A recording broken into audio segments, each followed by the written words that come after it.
continued. So we're going to go to the next item, which is Housing Trust for Eastern Placer.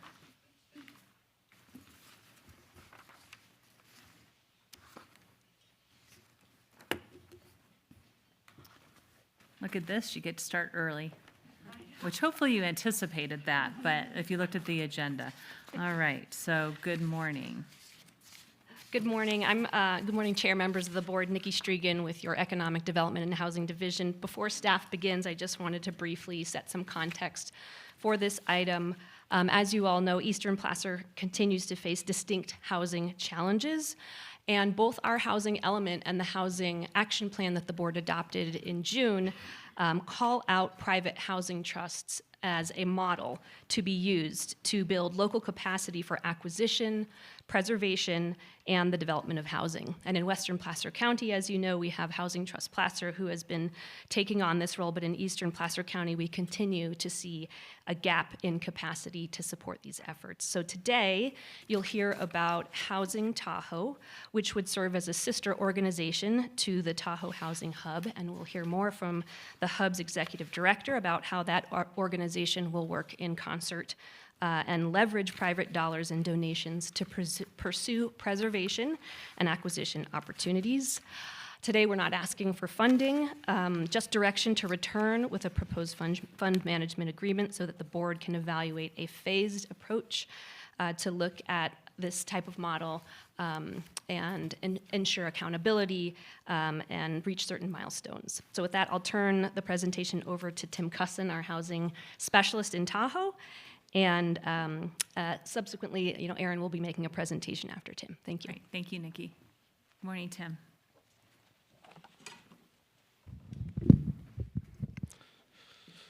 Good morning, supervisors.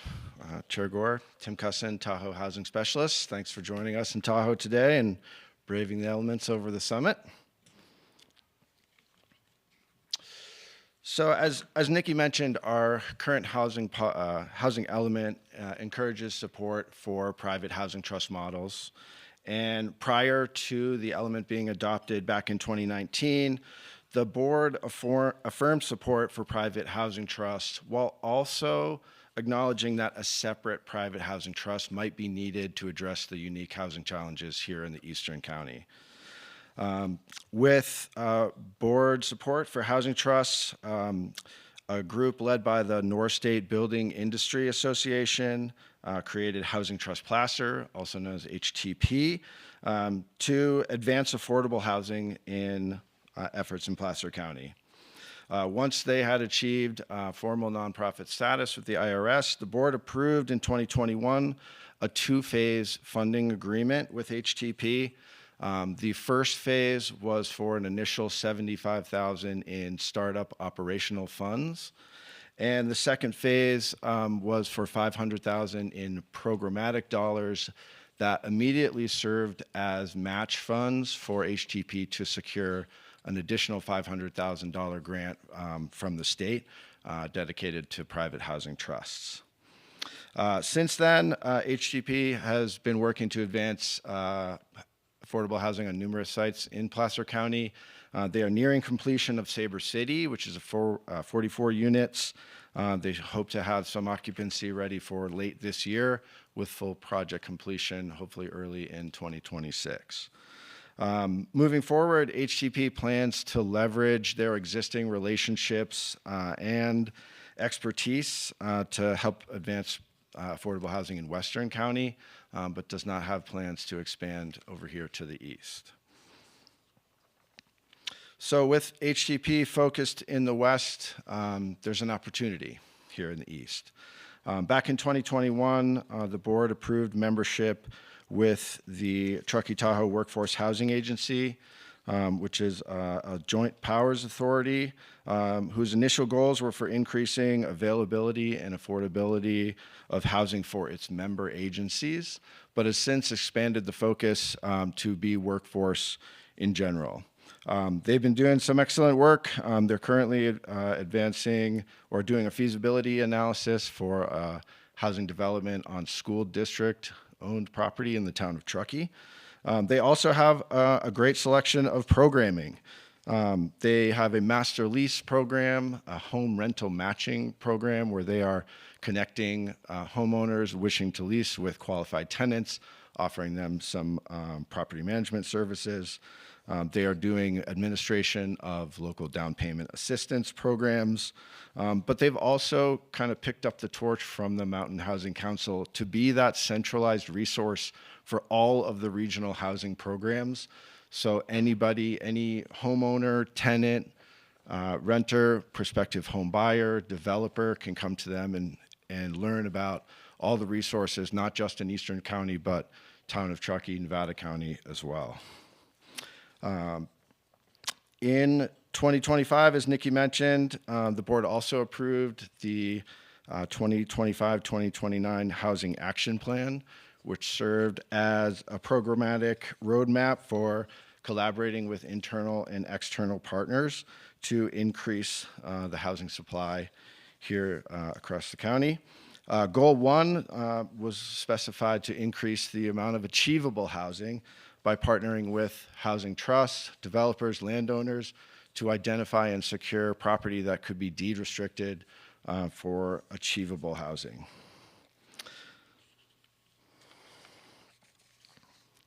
Oh, I'm not clicking my way through here. Sorry about that.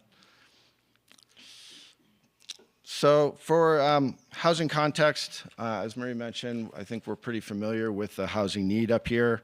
8,200 units short, according to the Mountain Housing Council's housing needs assessment. We have 35,000 housing units here in the region, and only 34% are occupied year-round. So that leaves a pretty wide opportunity to help secure some of that not occupied year-round housing into workforce housing.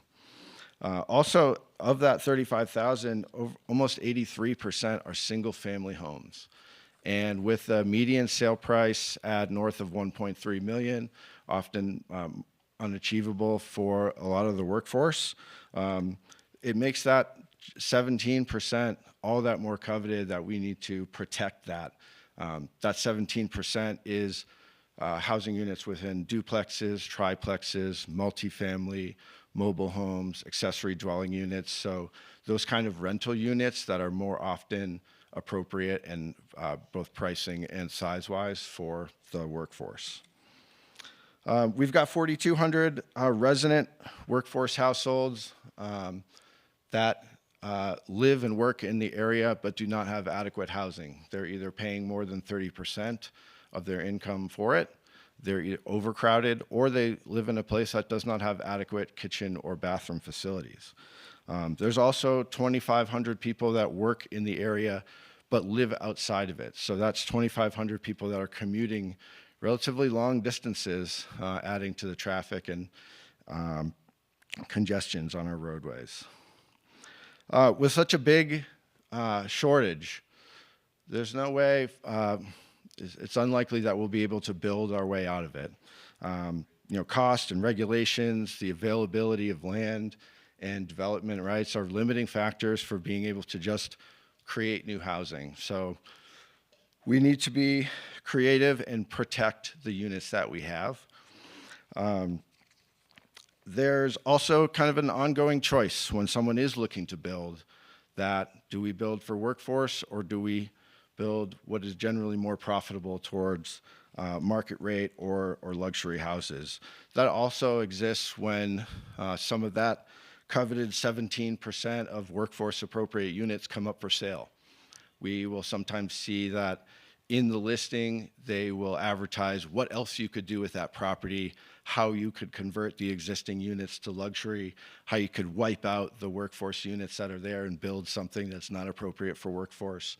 So there exists a gap in someone that can fight to keep those units and preserve them for the workforce, and be a dedicated vehicle for businesses to invest directly in housing, and also for a charitable nonprofit to get some philanthropic dollars. It's more than public dollars are going to be needed to solve the housing issue. So a housing trust could be that vehicle for infusing additional funding.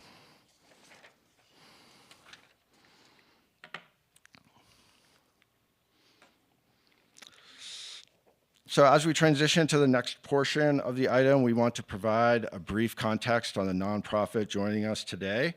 The Tahoe Housing Hub was established as a 501c4 organization to focus on regional housing advocacy, community education, and to launch an ADU accelerator program to help homeowners navigate the construction of an ADU.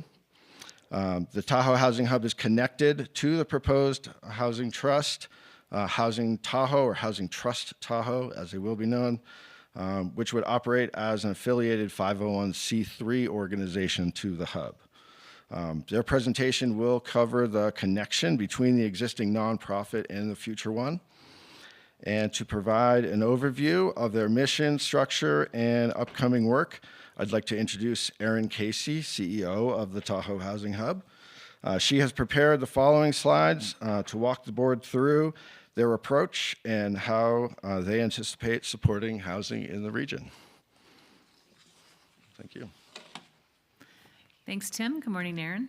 Good morning, Madam Chair, members of the board. Thank you, Tim. I really appreciate that. Erin Casey with the Tahoe Housing Hub. Here to just sort of introduce this concept to your board. What if we could make a big difference in that 8,200 unit gap? I believe we can. And I think that's part of what we can talk about today is what the trust can do for East Placer based off of an existing model that's worked. So first of all, the charitable partner that we're talking about here would be the hub currently as a C4 working to form a charitable arm. It's not uncommon for nonprofits to really start out as a charitable entity, C3, and then add a C4 if they want to get more involved in advocacy work, political things of that nature.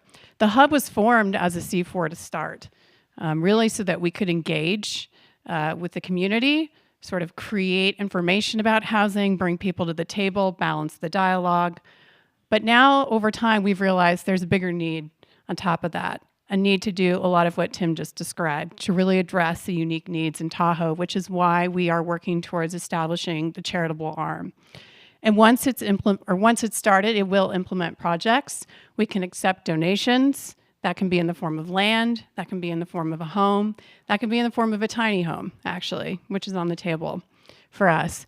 And a lot of these individuals are here in the community waiting in the wings to do that very thing, as well as go out and look for property that we can acquire that's already in the community, that is being rented to members of the workforce and can be protected through organizations like this one. We want to model the trust after an existing model that works, Housing Trust Placer. I know you're all very familiar with that organization, and we've looked to that model to learn what can we do on our side of the county that's worked there, and what are the unique needs that we have on the eastern slope as well.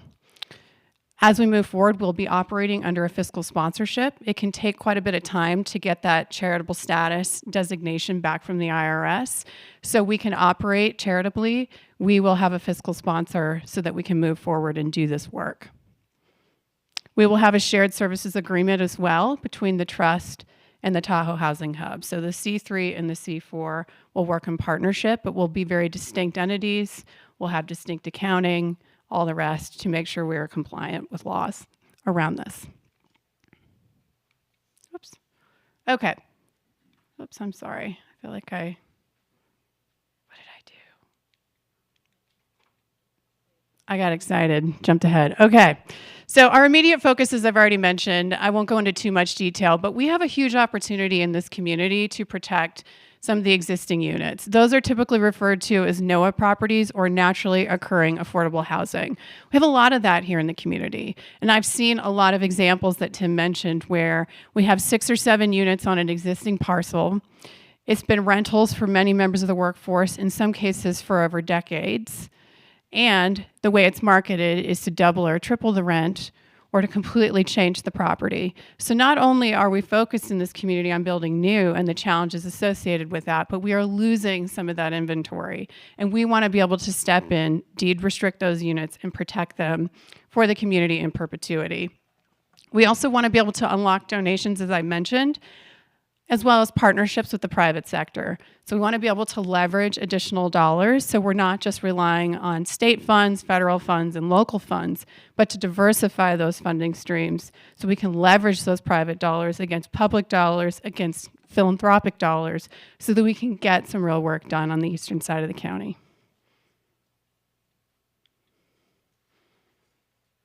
So connecting the public goals with the private capital, why this is important. There are a lot of local employers who know they need housing and are looking for vehicles to invest above and beyond what they may be required to do associated with any project.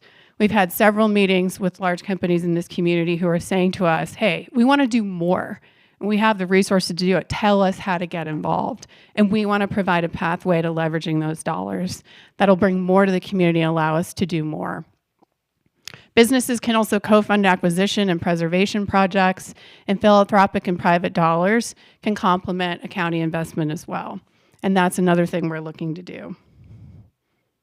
So we really see this as a self-sustaining vision. A lot of partners involved, public partners. We're also working with Nevada County right now to see if we can leverage a partnership with them to bring those dollars to the table, as well as submitted applications for local foundations, again, to extend our ability to do this work and to really increase the ROI on that investment. We also want to work with community organizations like the Martis Fund, the Tahoe Mountain Resorts Foundation, the Tahoe Truckee Community Foundation, and others, and really act as a connector, aligning policy, capital, and on-the-ground implementation. We think we can do that. So what is our focus? 6 to 12 months. If we're successful moving forward here, launch NOAA and property donation outreach. So again, we've got people that we're starting to meet with now who have property with units on them that want to donate them to a nonprofit.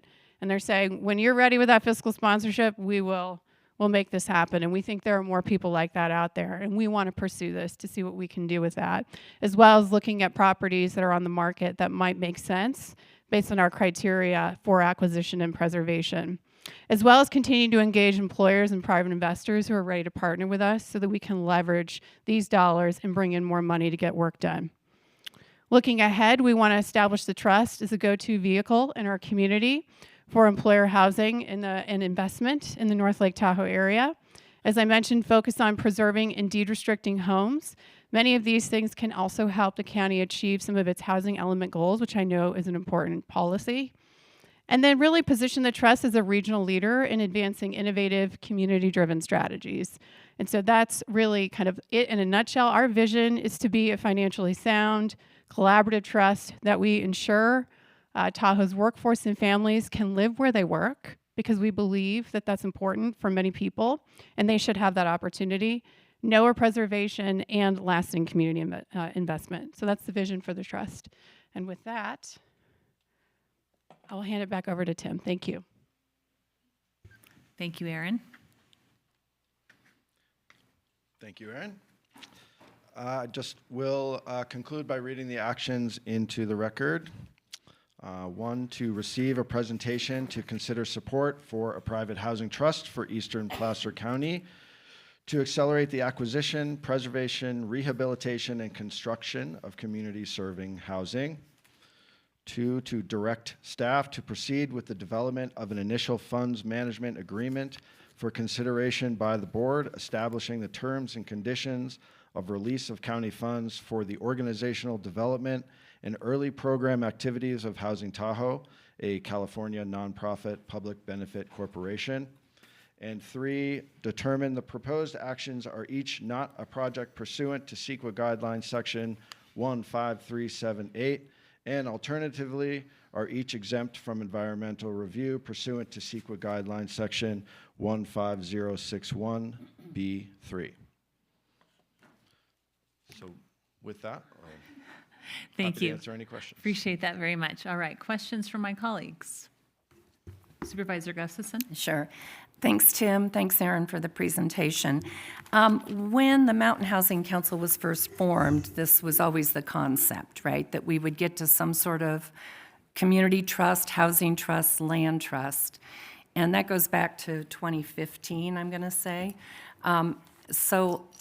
And don't take this isn't directed at either of you, but we're late to the game. I think almost every community with the kinds of housing struggles we have has long had housing trusts. This is a very common model. Have you researched some of those And can you speak to some of those as examples that we're using? Because I think sometimes it's foreign to the community and other members. Yeah, so there's different types of trusts. There's community land trusts, and then there's the type of trust that we're forming, which is really similar to Housing Trust Placer. So it's a charitable nonprofit. It has the ability to do development. It can own land, develop that land, and manage it. If it chooses to rent those units, generate the income, that sort of thing. And so some trusts will manage large sums of money. In our case, we're not looking at necessarily having a fund or a loan program that we would manage directly, but rather to be able to do a lot of what Housing Trust Placer does, either develop some of the properties we might acquire. We can add units to those, middle housing, be out to actually acquire the property itself, which I don't think Housing Trust Placer has moved in that direction, but certainly could if they chose to. And so really we're operating much like a nonprofit housing trust or developer that has the ability to own property, manage it, rent those units. And we're looking at models like EAH Housing. So they are a nonprofit in addition to Housing Trust Placer. EAH Housing is based in the Bay Area, but they do work all across the state of California and Hawaii. And they specialize in NOAA acquisition, actually. So they do NOAA, they go out and find properties that are at risk of being lost. They protect them. They actually have a property management arm as well. And so we have looked to them as a model as well to really understand what's made them successful. What is the criteria they use to determine what sort of property to pursue? How do they put together the capital stack to make that happen so they can leverage private dollars with public investment, public investment with private dollars? And so that's another example of an organization that operates the way we'd like to, that we've really looked to as a guide over the last several months. Were there others that you looked at as well? I know you did, but if you could articulate that for the community and the board? Sure, yes. Well, and then maybe I should clarify what a community land trust is as well. And so that's another type of trust model. The difference, though, is that they're governed slightly differently. They have a board composition that can be different from a charitable nonprofit. They also tend to own the property and have the ability to sell the homes. So a person can own the home while the community land trust maintains ownership of the land.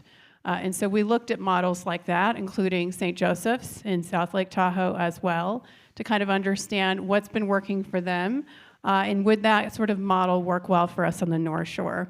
I think that sort of model in terms of owning the land and selling the homes is something that the trust could actually do, but it wouldn't be the sole focus of the organization. I think we'd have a diversity of options depending on the opportunity that presented itself to us.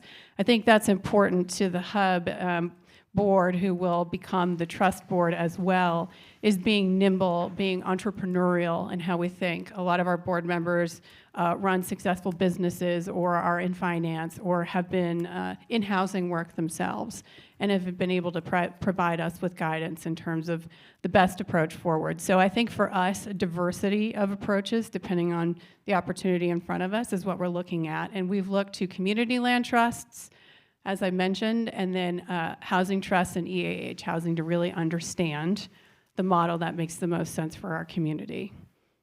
Thank you.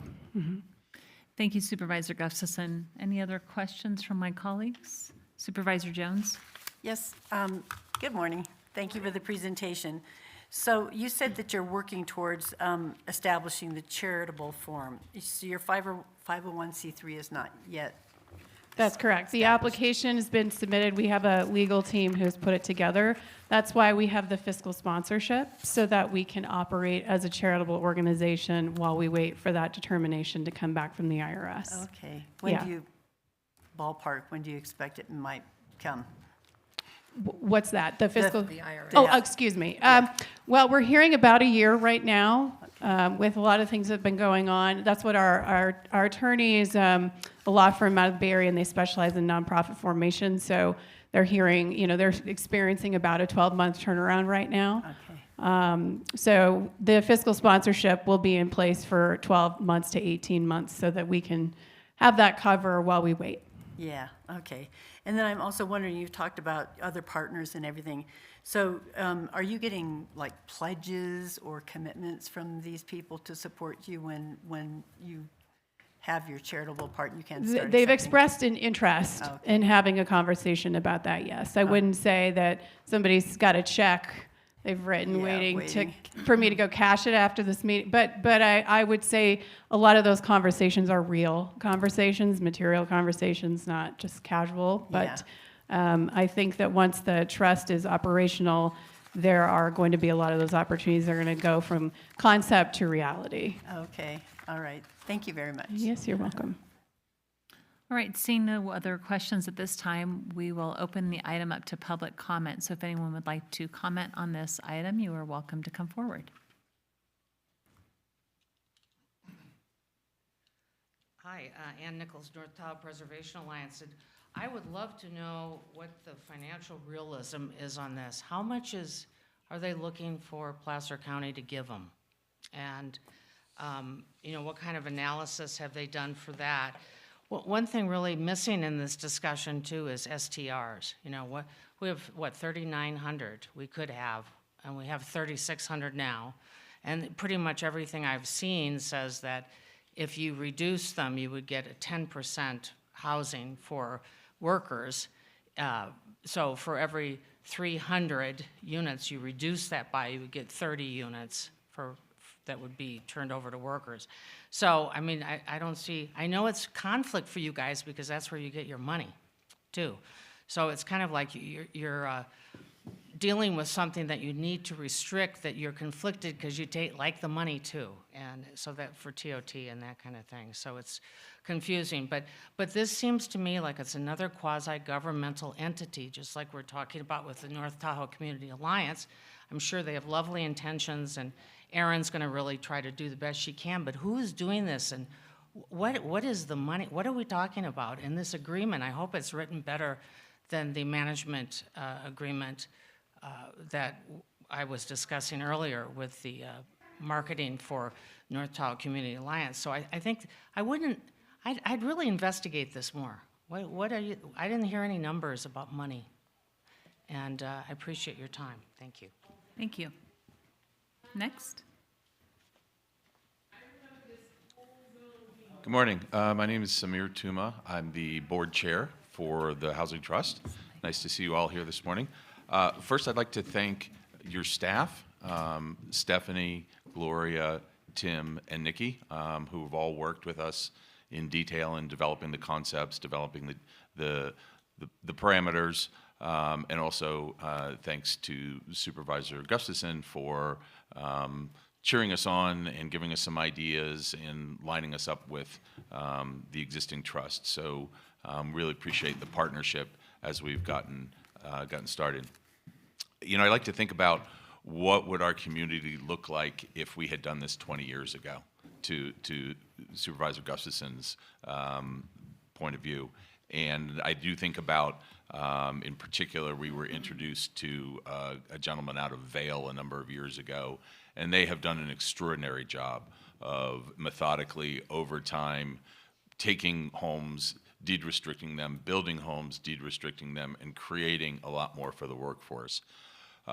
We've lost a period of time, and unfortunately, this has been a period of time where a lot of houses have been converted to short-term rentals. This is our opportunity to say, look back in 20 years from now and say, gosh, thank God we did that, because we've now preserved significant housing for the workforce. We've got a pretty good plan. We're not inventing things. We're using a lot of examples from other communities. We've got a pretty strong board at this point. Several of us have been involved in development, real estate development, housing in particular, others working with end users who would be living in the housing, and we plan to continue to expand that board.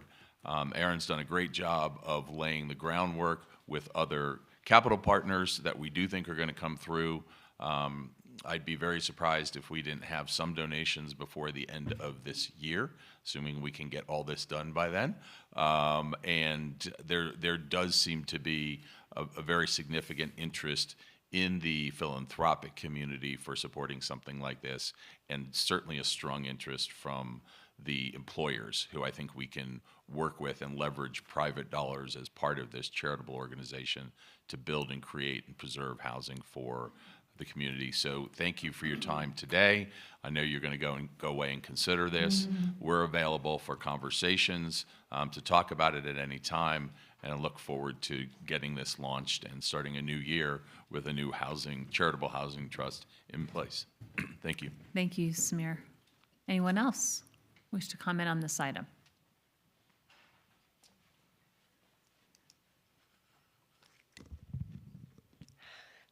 Good morning, where we're at. And always state your my name for the name- record. Thanks. I will get into that habit, but I will still raise my hand. My name is Sella Greenhouse, and my legal name is Hisella. I really enjoyed this presentation. Thank you very much for the preparation and the very detailed details that you had given. I have a few questions that I would like to have them answer and make sure I clarify and understand. I learned what STRs are. I did 10 years ago rent an Airbnb. A handful of people all got together with our little partners, and it was wild. It was wilder than I thought it was going to be when I was there. So I can only imagine what STRs are looking like in this community today and how hard we work to preserve a family and community base versus just a party town in this area. But a few things. There was a mention about 35,000 units plus that are here locally, and 8,200 is a short of the gap. So I'm kind of thinking that that means the population is in the 40-something thousand. Trying to understand that. But when it said there's 34% that were occupied year-round, doing some math on that, that means there's 23,000 homes that are not occupied every day, which is sounds like common for a desirable area like this. I own some unoccupied property in Canada. And on top of that, the commuters and then the resident workforce, all those details were very important to me in understanding. What I didn't understand about the nonprofit that's building is in regards to how it was going to operate. So what I mean by that is these 23,000 homes, are they going to be able to say, hey, here's the months I don't want to use it. Can you use it for affordable housing, or can you use it for whatever reason that you and your trust and your nonprofit do? And more so, I think what I was understanding is that they're going to acquire these homes that could be turning over, where they don't, the owners can't possibly utilize it anymore. Is more simple way to put it. I did hear a mention that he said that they're marketing these homes as what else you can do with the property, right? Here, you can turn into this, and trying to get really creative and with the marketing of houses that are going on the market, which is where the interest of investments of STRs are coming. So I kind of got, I did a little disjointed of a comment there as I'm trying to hear this for the very first time and understand the history that comes with it. But everything comes in the due time when it's right. And so it sounds like this trail that's building is true. But more important, is it governed underneath the CEO's office through this nonprofit that's watched over, and how does that work with the county? Thank you. Thank you. Any other public comment on this item? And you're welcome to come on up, as that way you're not making the long walk up. Good morning, Tony. Good morning, Chair. Tony Kowalski, President, CEO of the North Tahoe Community Alliance, for the record. Once again, thank you for joining us today. I would just start off on a kind of a personal note and say, as you all know, housing is such a huge issue for us here in the region. I've lived here for about 25 years now. I've had several friends move away for lack of housing, lack of affordability. I've also had family move away. My brother-in-law, who was a law enforcement officer here locally, had to move away with his family because he couldn't afford it. My sister-in-law, who had an in-home child care service, one of the most needed businesses in our community right now, couldn't make ends meet and couldn't find appropriate housing for her family. So as we think about the problems before us and our abilities right now at this point in time to initiate the kind of creative and innovative programming we need to come forward, I want to just take a second and commend county staff and our nonprofit sector for coming forward to carry this forward. It's so imperative that we have these new and innovative tools. And going back to Supervisor Gustafson's comments and Samir's comments. Just imagine if we had started this years and years ago, we would have a completely different issue facing right now. So thank you for your time in considering this and being thoughtful to how we can bring these innovative programs forward. Thank you. Come on up. Good morning. My name is Paul Bancroft, and I serve on the Board of Directors for the Tahoe Housing Hub. Thank you to the Board of Supervisors and Chair Gore for allowing us to provide this presentation this morning. The housing needs in our region are vast, as we have heard. I know this is the agenda item that keeps on giving up here as we talk about housing needs in our region, but there's not a one-size-fits-all solution to this problem, and as several of my colleagues have mentioned, we have to be really creative in how we address the housing needs continuum, whether it's between homelessness or the missing middle and everywhere in between. A couple weeks ago, I had the opportunity to attend the Placer Business Alliance Summit in Washington, D.C., and there was a lot of positive comments about Housing Trust Placer, and I knew that we're on the verge of creating this organization here in Eastern County, and it got me so excited to hear about how successful and how impactful Housing Trust Placer has been to be able to implement and employ something similar here in Eastern County as a creative solution to maintaining and locking affordable workforce housing for our region. So thank you very much. Thank you, Paul. Appreciate that. Anyone else in the public? All right, anyone online? No one online, Chair. Great, thank you. I'll make a couple comments. I really appreciate this opportunity, and I really appreciate a local organization like moving forward and not rely on the county to do everything about affordable housing and workforce housing. Because the county has tried several things, and we have a couple of programs that are moving the needle a little bit, right? But this is hard work, and to have a nonprofit say, hey, I'm gonna try to get leverage funds from community partners and businesses and other nonprofits, find grant funding to try to find a way to like rehab apartment complexes or acquire some land or add on to some facilities, that's tremendous. And I really appreciate that because local government really cannot do this. So I really appreciate this, and I look at the partners that have already said, yes, we want to participate in this. I think that's terrific. I really want to encourage like a quick and early win, right? Get a quick and early win so that you can actually demonstrate the value. I know that you're going to come to the county and ask for some funds to sort of help with startup, and I'm fine with that. And then I had the conversation with Aaron yesterday, and I said, but you can't rely on the county for ongoing operating funds, right? Like that's not what, we don't want our nonprofits to rely on the county for ongoing operating funds. There'll be an opportunity, I think, to use some of the TOT dollars that are generated for housing. I think that's a great opportunity. But I really appreciate us being at this place where there's a local organization. Because when when we started this in 2019, it was like the JPA, yes. And they've made progress too, a little bit. But this is another opportunity, another tool in the toolbox. And having a place where people can donate and get some tax write-offs, that's a value too. I appreciate that. Supervisor Landon? Thanks. I'll just echo everything Supervisor Gore said. I love the entrepreneurial spirit of this and the ability to bring people who are in the community together to really work to get some things done. And I also really want to echo her comments on the ongoing operational costs. And yes. I agree. I think asking for a startup is appropriate, and it's a priority for us. So for us to put our money where our mouth is on something, I think is important. But I do think I very much agree that being able to find those partners in the community, and I know that you've done a lot of great work already and have some great potentials, and so I'm really excited to kind of see how it unfolds. But did want to just say thank you to you, Aaron, and both of you on staff, and of course everyone else on staff who has worked to move this forward. Thank you. Supervisor Gustafson? Sure. First off, I'm going to be fully transparent that I tried to get Housing Trust Placer to come up here and start programs up here. But they realize that the complications of trying to do the work they're doing so successfully in Western County wouldn't work. So I am so thankful that a group of you are willing to start this up and try to move this forward.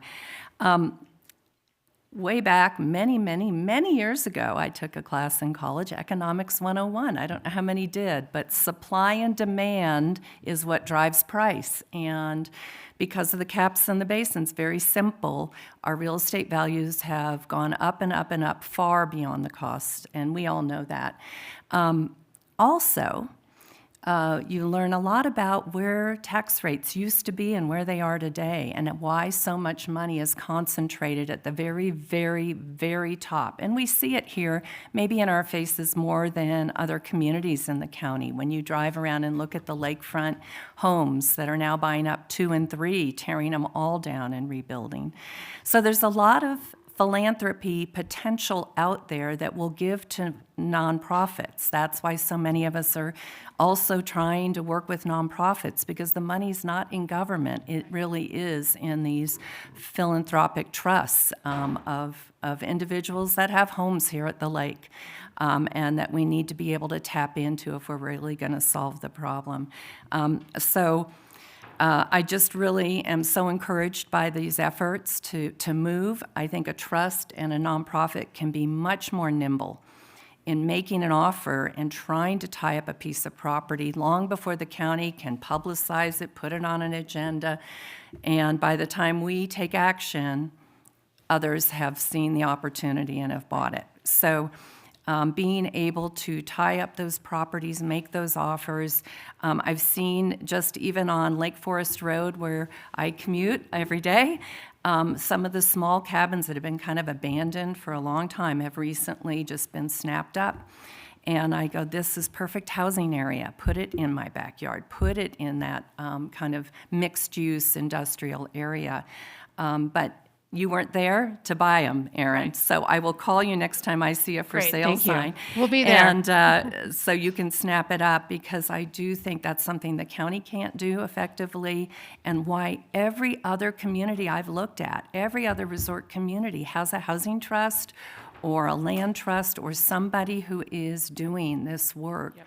Because government can't do it. We can't solve this problem. So thank you for stepping up, and I'm so glad we're moving forward. And also, like we did with Housing Trust Placer, helping financially do that startup work to get you going, and then looking for you to take it over. So thank you. Thank you. Any other further discussion? If not, we can move approval of the action. I'll move approval. I'll second. All right, we have a motion and a second. All those in favor, please. Aye. Aye. Aye. Opposed? Motion carries. Thank you very much.